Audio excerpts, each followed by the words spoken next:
بسم اللہ الرحمن الرحیم نحمدہ و نصلی علی رسولہ الکریم اما بعد۔ محترم ناظرین کرام، ایک صاحب ہیں عالم برودرس، ان کا سوال ہے: السلام علیکم مفتی صاحب،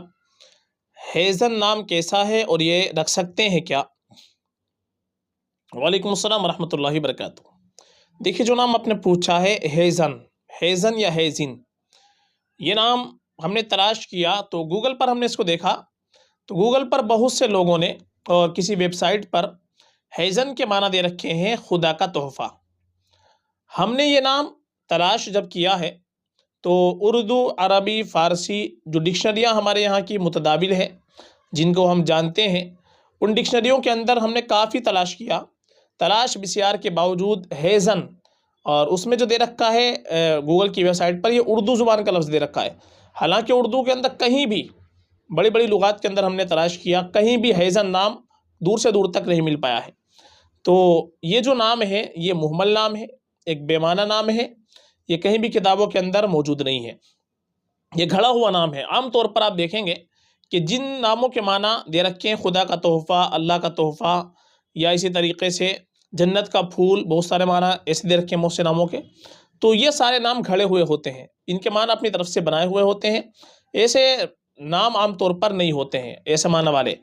تو یہ ہم گھڑے ہوئے نام رکھ لیتے ہیں اور ڈائریکٹ گوگل سے دیکھ کر کے یا کسی ویب سائٹ سے دیکھ کر کے ہم ڈائریکٹ نام رکھ لیتے ہیں، یہ بالکل بھی مناسب نہیں ہے۔ یہ جو نام آپ نے پوچھا ہے ہیزن، یہ کافی تلاش کے باوجود کہیں بھی کتابوں کے اندر نہیں مل پایا ہے، اس لیے یہ مہمل نام ہے، بے معنی نام ہے، یہ نام ہم کو نہیں رکھنا چاہیے۔ ماں باپ کے اوپر اولاد کا سب سے پہلا حق یہ ہے کہ ماں باپ اپنے بچے کا اچھا نام رکھیں، اچھی نسبت سے نام رکھیں، یہ ماں باپ کی ذمہ داری ہے، کیونکہ حدیث کے اندر آتا ہے کہ کل قیامت کے دن ہر ایک کو اس کے نام کے ساتھ، اس کے آباء و اجداد کے ناموں کے ساتھ پکارا جائے گا۔ تو اگر ہم دنیا کے اندر نام بے معنی رکھ لیں گے، مہمل رکھ لیں گے، غلط نام رکھ لیں گے، تو پھر اسی غلط نام سے وہاں پر ہم کو پکارا جائے گا، تو ساری دنیا کے انسانوں کے سامنے وہاں رسوائی ہوگی۔ اچھا نام رکھیں تاکہ ساری دنیا کے انسانوں کے سامنے ہم کو اچھے نام کے ساتھ پکارا جائے، اور یہ ماں باپ کی ذمہ داری ہے کہ ماں باپ نئے ناموں کی وجہ سے غلط ناموں کا انتخاب نہ کریں، بلکہ علماء سے تحقیق کرنے کے بعد ہی نام رکھیں۔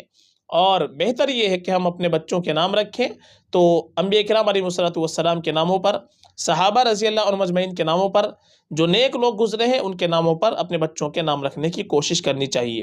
اور آپ کو اگر اس طرح کے نام دیکھنے ہیں تو ہماری پلے لسٹ کے اندر جائیں، وہاں پر آپ کو بے شمار نام مل جائیں گے۔ صحابہ صحابیات کی پلے لسٹ الگ بنی ہوئی ہے، اس میں آپ کو بہت ساری ویڈیو مل جائیں گی۔ لیٹر کے اعتبار سے بہت ساری ویڈیو بنی ہوئی ہے، کسی بھی لیٹر سے آپ کو نام دیکھنا ہے اس میں بھی آپ کو ویڈیو مل جائیں گی۔ تو یہ نام آپ بالکل نہیں رکھیں گے، یہ نام مناسب نہیں ہے فقط، واللہ اعلم۔